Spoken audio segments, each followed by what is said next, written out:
자, 이어서 두 번째 글 비평에 대해서 보도록 하겠습니다. 첫 번째 문단에서는 비평에 대해서 다양한 논의가 존재한다라고 화두를 또 제시하고 있습니다. 자, 그런데 그 다양한 논의들이 비평을 하는 목적과 태도에 따라서 달라진다라고 해서 기준을 제시하고 있지요. 자, 그래서 그 종류에는 무엇이 있냐면 맥락주의 비평과 형식주의 비평, 인상주의 비평이 있다라고 얘기해서 자, 비평을 하는 것 종류, 방법의 종류에 대해서 설명을 할 거다라는 것을 우리가 예측할 수 있습니다. 두 번째 문단에서는 맥락주의 비평을 먼저 설명하고 있습니다.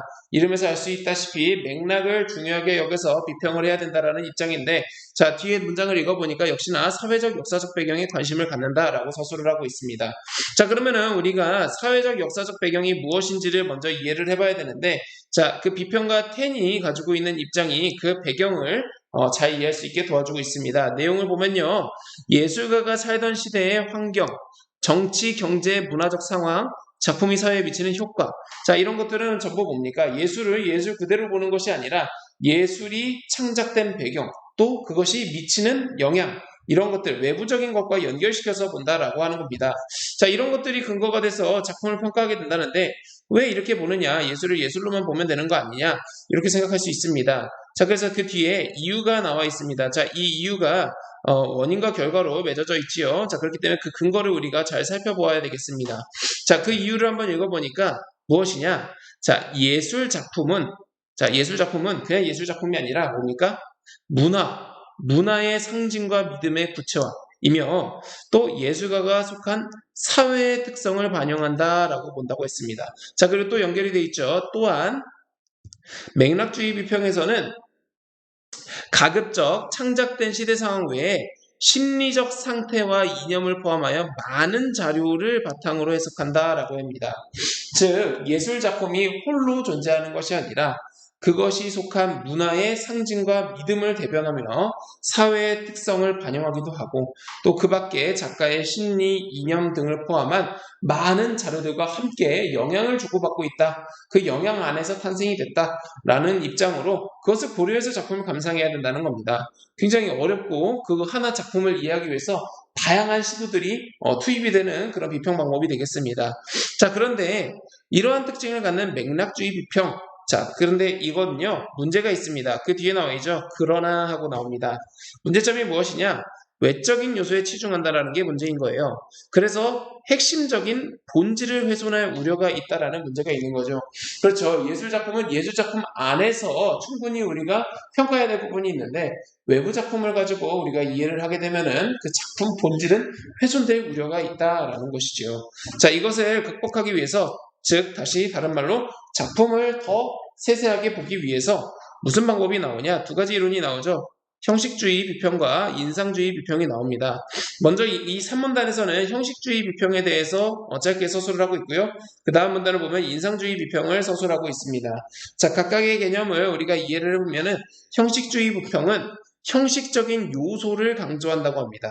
자, 이것은 앞에 나와 있는 맥락주의 비평이 작품의 외적 요인을 강조하는 것과 달리 즉 내적 요소, 작품의 형식적인 요소를 강조하고 그 뒤에 이것의 구조적인 유기성, 분석 이것들이 연결되어 있는 것 자, 이것들이 맺고 있는 관계에 집중하고 있는 것을 볼 수가 있습니다.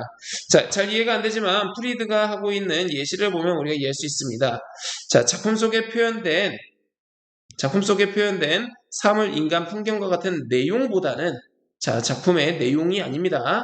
자, 선색, 형태 등 조형 요소와 이 조형 요소들의 비례, 율동, 강조와 같은 조형 원리를 가지고 판단을 한다라고 얘기합니다. 자, 우리가 그러면 구별해야 될 말이 있습니다. 자, 외적인 요소 당연히 아니죠. 자, 그리고 내용. 자, 내용. 이것도 당연히 형식주의에서는 강조하는 것이 아닙니다. 강조하는 건 뭡니까? 그렇죠. 조형 원리, 조형 요소와 같은 형식적인 요소들이 강조가 된다라는 것을 우리가 짚어봐야 되겠습니다. 자, 마지막 인상주의 비평에서는 자, 모든 분석적 비평에 대해 회의적인 시각을 가지고 있다고 합니다. 분석적 비평이 뭐가 있었습니까? 외적인 맥락을 가지고 분석하는 맥락주의, 자, 그리고 앞서 형식적인 요소를 가지고 하는 형식주의 비평, 이런 것들을 모두 비판한다라는 입장을 가지고 있죠. 그럼 뭘 강조하느냐? 자, 자기 자신의 영혼의 모험들과 관련시킨다라고 하는 프랑스의 말을 인용하고 있어요. 자, 그러면은 어떤 분석이 아니라 영혼들의 모험이라고 하는 좀 추상적인 말을 합니다. 자, 이 이야기를 이해하기 위해서 뒤를 더 읽어보겠습니다. 즉, 이 말은 무엇이냐? 저명한 비평가의 관점을 따르지 않고 자율성과 창의성을 가지고 비평하는 것이다 라고 얘기합니다. 즉, 자율성, 창의성을 인정한다는 겁니다. 우리가 객관적인 어떤 요소를 고려하는 것이 아니라 자율성과 창의성을 가지고 비평을 한다라고 얘기하는데요. 즉 이라고 말해서 다시 한 번 더 얘기하고 있는데 그 내용이 뭐냐? 외적인 요인을 고려할 필요 없이 비평가의 자유의지로 무한대의 상상력으로 판단한다라고 이야기를 합니다. 자, 이 두 가지 이론은 앞에 나와 있는 이 맥락주의 비평을 비판하면서 나온 이론이지만 서로 다른 입장을 가지고 있습니다. 형식주의는 형식적인 요소를 분석하는 데 치중하는 반면 인상주의는 분석이 아니라 비평가의 자율성과 창의성을 존중하고 자유로운 해석을 강조한다라는 점에서 또 차이가 있습니다. 자, 이러한 비평 이론들은요, 앞서 1문단에서 보았지만 비평을 하는 목적과 비평을 하는 태도에 따라서 구분이 된다는 점도 여러분들이 함께 기억해 주면 좋겠습니다.